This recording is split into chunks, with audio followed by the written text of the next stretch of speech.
Hello everyone, welcome to English with Evelyn. और हम continue करने वाले हैं हमारा मिशन CUET 2023। लेकिन जो बाकी के लोग हैं उनके लिए भी इसमें सब बहुत कुछ है, क्योंकि मैंने ये वीडियो ऐसे नहीं बनाया है कि केवल जो CUET पढ़ने वाले जो बच्चे हैं, जो अपीयर होने वाले हैं, सिर्फ उन्हीं को ही इसमें से फ़ायदा मिले। इसको मैंने इस तरह से रखा है वीडियो का कंटेंट कि जिसको कोई मतलब नहीं है कि ये क्या है या ये प्रेपोजिशन है। अगर आपको उससे कोई मतलब नहीं है, मतलब आपको कुछ इम्प्लिसिट नॉलेज नहीं चाहिए ग्रामर का, उसके तो भी आपके लिए फ़ायदेमंद है ये जानना कि ये जो वर्ड्स हैं हम इनको किस सिचुएशन में किस तरह से यूज़ करते हैं और कब ये हम गलत यूज़ करते हैं। ठीक है, तो चलिए शुरू करते हैं हम आज के प्रेपोजिशंस को। Prepositions are one of the most wrongly used parts of speech in English. ठीक है, और डिफ़िकल्ट भी होते हैं और हायर एग्जामिनेशंस तक या हायर लेवल एग्जामिनेशंस तक भी टेस्ट होते हैं। प्रेपोजिशंस फॉर दिस रीज़न बहुत कंफ्यूजिंग होते हैं, है ना। लेकिन इसको बिल्कुल सिंपल तरीके से पढ़ेंगे, बहुत ज़्यादा टेक्निकलिटीज़ में नहीं जाएंगे हम, है ना। अब ये जो है ये वाले प्रेपोजिशन ये हमको रिपोर्टेड स्पीच में भी काम आते हैं, और जब हम बातचीत करते हैं इंग्लिश में तब तो काम आते ही हैं। ये जो हैं ऑब्वियसली रिपोर्टेड स्पीच बातचीत में काम आने के लिए ही है ना। लेकिन ये फॉर, सिंस, फ्रॉम ये बड़ा कंफ्यूजिंग होता है कि कब किस समय किस टाइम पर किस चीज़ का यूज़ होना चाहिए, कौन से प्रेपोजिशन का होना चाहिए। तो फॉर हमेशा ड्यूरेशन के लिए होता है, फॉर 2 days। ठीक है, मैं रेड से लिखूं क्या अगर ज़्यादा क्लियर हो तो। ये ड्यूरेशन के लिए होता है। ठीक है, सिंस होता है the starting point of any action. Okay, I have been driving since I was 25। तो सिंस प्रेपोजिशन है, आई वॉज 25 ये एक फ्रेज है, तो ये भी क्लॉज है। ठीक है, तो ऐसे भी बता सकते हैं टाइम, या सिंस 2016 भी बोल सकते हैं। जो भी इनमें से बोले, चाहे तो हम पॉइंट ऑफ टाइम बताएं वैसे भी हो सकता है, लेकिन टाइम क्लॉज भी बता सकते हैं। लेकिन दोनों केसेस में यूज़ क्या हो रहा है, हम ड्यूरेशन नहीं बता रहे। I have been driving for 10 years now, ऐसे नहीं बोल रहे। हम बोल रहे हैं I have been driving since 2013। तो अगर मेरे को टाइम एक्शन कब शुरू हुआ है सिर्फ वही बताना है तो हम सिंस यूज़ करेंगे। अगर मुझे ड्यूरेशन बतानी है तो हम फॉर यूज़ करेंगे। अब फ्रॉम कब यूज़ करेंगे? फ्रॉम हम करेंगे जब हम बोलते हैं I have holidays from Monday to Friday, तब हम फ्रॉम बोलते हैं। अब इसमें एरर आप कहाँ पे कर सकते हैं, जो हमारे चांसेस हैं, आई एम ड्राइविंग फ्रॉम 2012 ऐसे बोल देते हैं। यहाँ पे फ्रॉम का यूज़ हम यहाँ कर देते हैं जहाँ हमें सिंस यूज़ करना चाहिए। ठीक है, मैं इसलिए बता रही हूँ जो मुझे याद रहेगा कि हाँ यहाँ पे कॉमनली इसको एरनेसली यूज़ करते हैं, तो मैं बताती चलूँगी उसको, तो हम ज़्यादा ध्यान देंगे। ठीक है, अब कुछ वर्ड्स हैं ये जिनके आगे प्रेपोजिशंस यूज़ होते हैं, लेकिन हम अक्सर गलत प्रेपोजिशन यूज़ कर लेते हैं यहाँ पे। अब यहाँ पे क्या होता है, जैसे कभी आस्क मैम बोलना होता है तो बच्चे आस्क टू मैम, या बोलते हैं आस्क फ्रॉम मैम, है ना। Both of these are wrong. What do you say? Ask ma'am. ठीक है, अगर हम पर्सन की बात करें नहीं तो आस्क अ क्वेश्चन।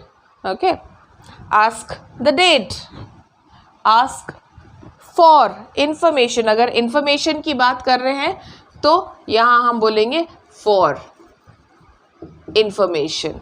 ठीक है, ये हमारा आस्क हुआ। तो ज़्यादा कॉम्प्लिकेटेड नहीं बता रही हूँ मैं, सिर्फ 2-3 चीज़ें बता रही हूँ। आस्क मैम अगर हम कोई पर्सन की बात कर रहे हैं तो जैसे कभी कोई बोलेंगे ना, अब जैसे सपोज हम PTM में जा रहे हैं, ma'am please ask to him, have you done your homework, हम बोलना चाहते हैं, ये आप इनसे पूछा करो मैम डेली कि ये होमवर्क किया क्या। तो आस्क टू हिम नहीं, ma'am please ask him every day weather he has done his homework, ऐसे बोलना है, ठीक है। अब ये हो गया आस्क का। फिर अग्री। अब अग्री के आगे हमको ये सोचना हम क्या बोल रहे हैं। अग्री पर्सन की बात करना चाहते हैं क्या हम यहाँ पे, तो अग्री विथ, है ना, आई अग्री विथ यू। और अग्री बोलते हैं, एग्री नहीं बोलते हैं, ठीक है। एग्रीमेंट नहीं बोलते हैं, अग्रीमेंट बोलते हैं। डिसएग्री नहीं बोलते हैं, डिसएग्री बोलते हैं, ठीक है। अग्री वर्ड है ये। यहाँ पे आप डिक्शनरी में देखेंगे ना तो आपको यहाँ पे एक ऐसे मिलेगा, ठीक है। ये इस साइन का मतलब होता है ये एक सिलेबल है और ये एक सिलेबल है, ठीक है, अग्री। तो you agree with people but you agree to demands or conditions.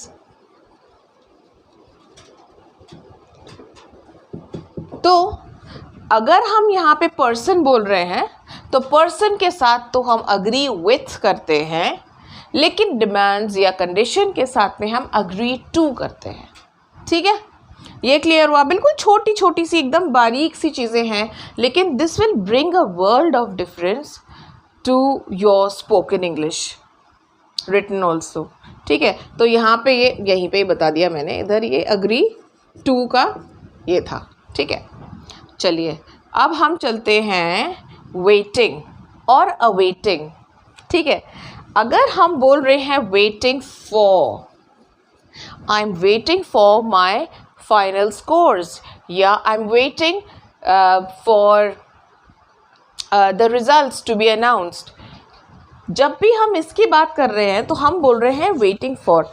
लेकिन अगर हम बोल रहे हैं अवेटिंग तो हम यहाँ पे फॉर का यूज़ नहीं करेंगे, क्योंकि ये फॉर है ना, ये इसमें एम्बेडेड है। आजकल सब एम्बेडेड का मतलब अच्छे से समझते हैं, है ना। तो ये फॉर यहाँ एम्बेडेड है, तो हम क्या बोलेंगे यहाँ पे, I am awaiting my results, I am awaiting my final scores, ऐसे। Farmers are awaiting the rains, ठीक है। ये हो गया क्लियर। फिर रीच। रीच के लिए अगर हम इसके आगे टाइम की बात कर रहे हैं, ऑन टाइम, लेकिन अगर यहाँ पे प्लेस की बात कर रहे हैं तो यहाँ पे रीच टू नहीं आएगा। I reach to school, okay, या व्हाट टाइम डू यू,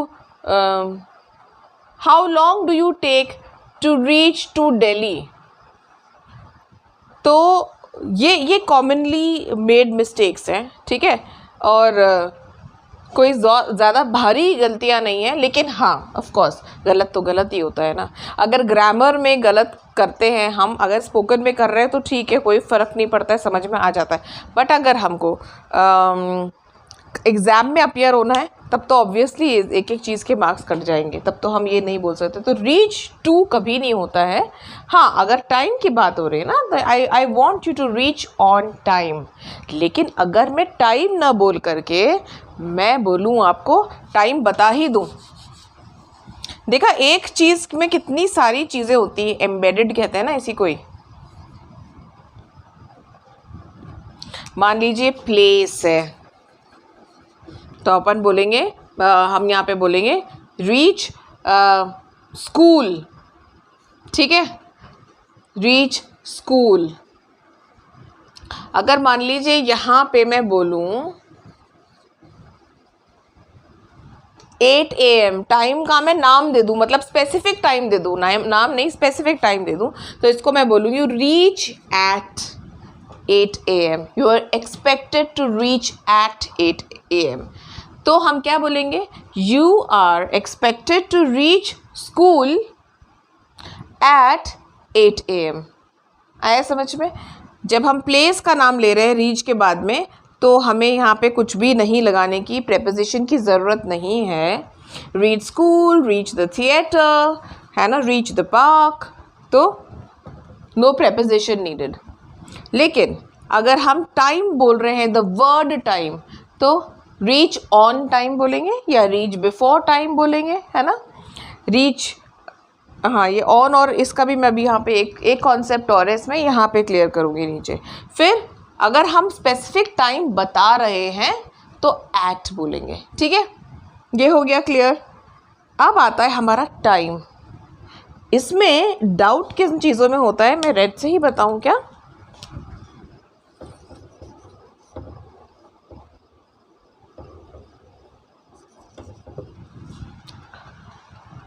दोनों ही सुने होंगे हमने, है ना। आई reached on time, I reached in time, ठीक है।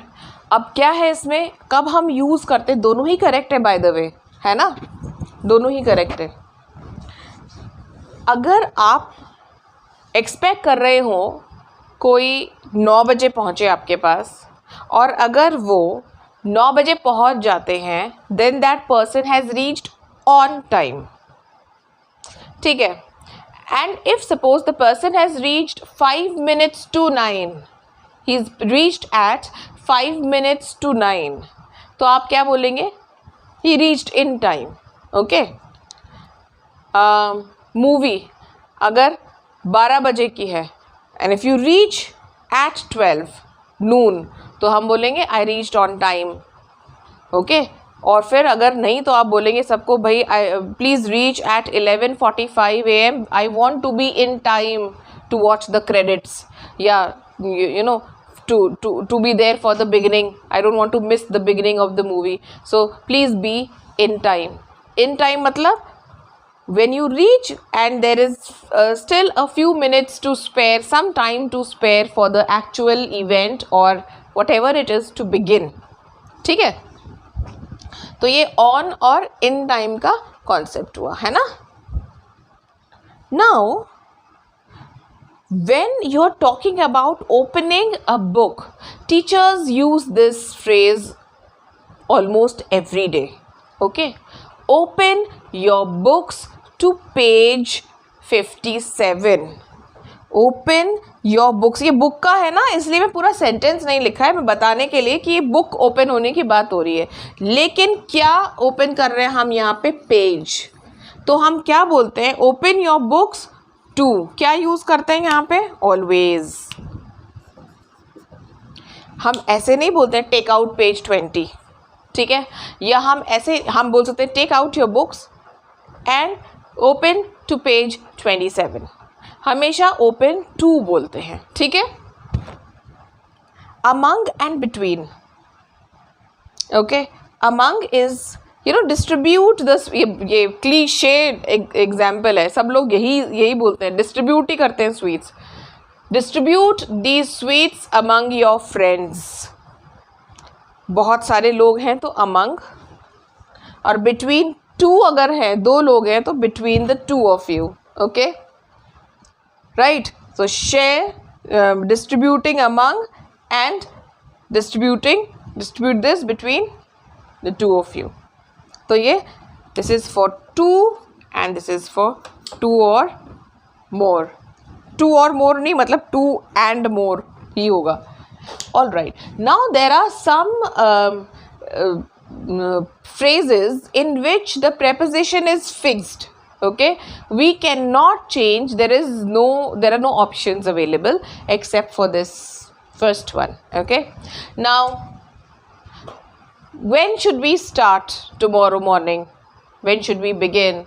तो आप बोलेंगे it depends on you या it depends upon you. क्या बोलेंगे दोनों में से, है ना? It depends on you या upon you. Which one is right? Both are correct. Okay, this is slightly more formal and this is informal. That's it. ठीक है, तो depends upon you formal and depends on you informal, right? फिर attend to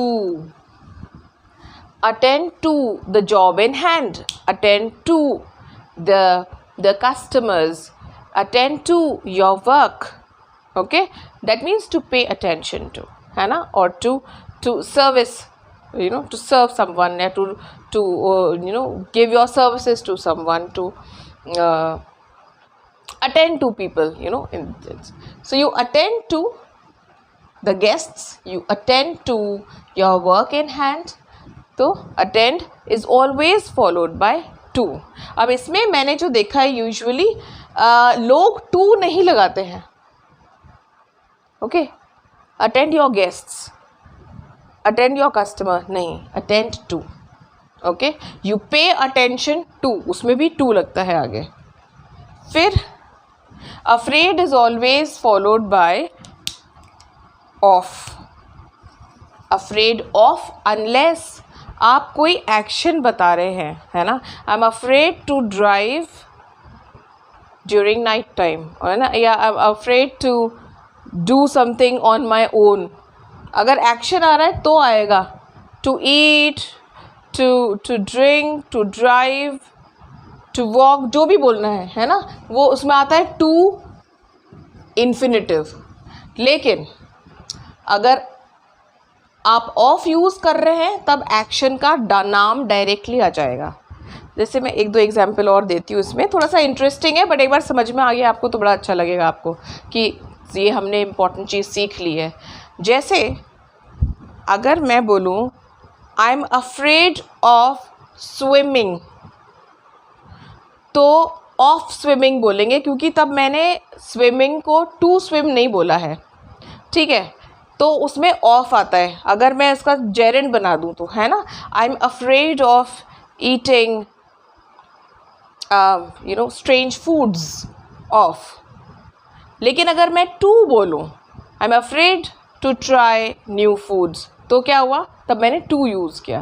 तो depend करता है कि आप ये वर्ब कौन सा यूज़ कर रहे हैं. अगर आप टू वाला यूज़ कर रहे हैं तो ऑफ नहीं आएगा. ऑफ तभी आएगा जब आप ing वाला वर्ब यूज़ कर रहे हैं ना. I am afraid of swimming in the pool at night, या I am afraid of driving at night, ऐसे. Now different, different is always followed by from. लेकिन बहुत कॉमन एरर है, हम ये बोलते हैं oh this is different than this. Literal translation है ना, हिंदी स्पीकर्स हैं हम सब लोग. इससे ये, इससे फ़र्क है, तो उससे में हम उसको लिटरल ट्रांसलेशन में दैन बोल देते हैं. It is different than this. Than हम कब यूज़ करते हैं ये भी बताती हूँ. जब हम कंपैरिजन कर रहे होते हैं दो चीज़ों में, ठीक है, और हम हमेशा सेकेंड डिग्री ही यूज़ करेंगे. It is better than this. Mahou is slightly colder than Indore. Indore, Ratlam is warmer than Indore.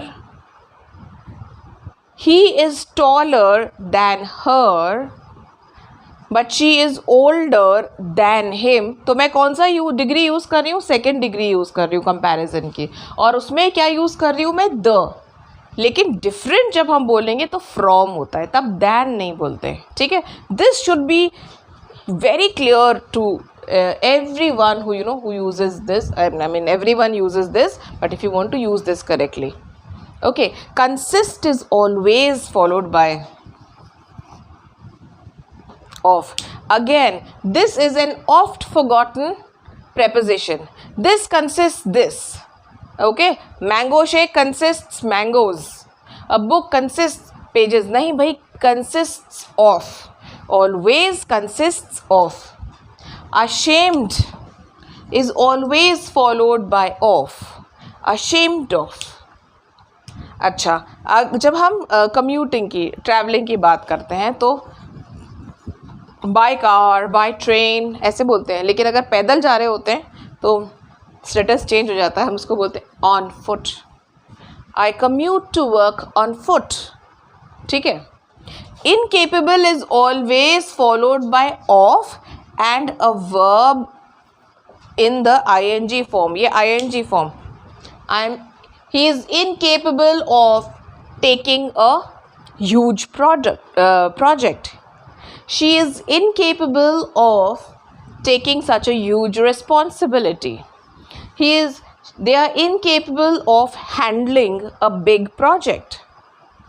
तो यहाँ पे हमने incapable of is followed by verb plus ING वाला जो फॉर्म होता है, एक्चुअली जेरेंड है, बट वो अभी मैं ये सब टेक्निकल वर्ड्स यहाँ यूज़ नहीं कर रही हूँ, ये इतना जानना काफ़ी है. Incapable is followed by of and it is followed by the name of this activity, whatever activity you talking about. She is incapable of cooking, she is too young, है ना, ऐसे. बिजी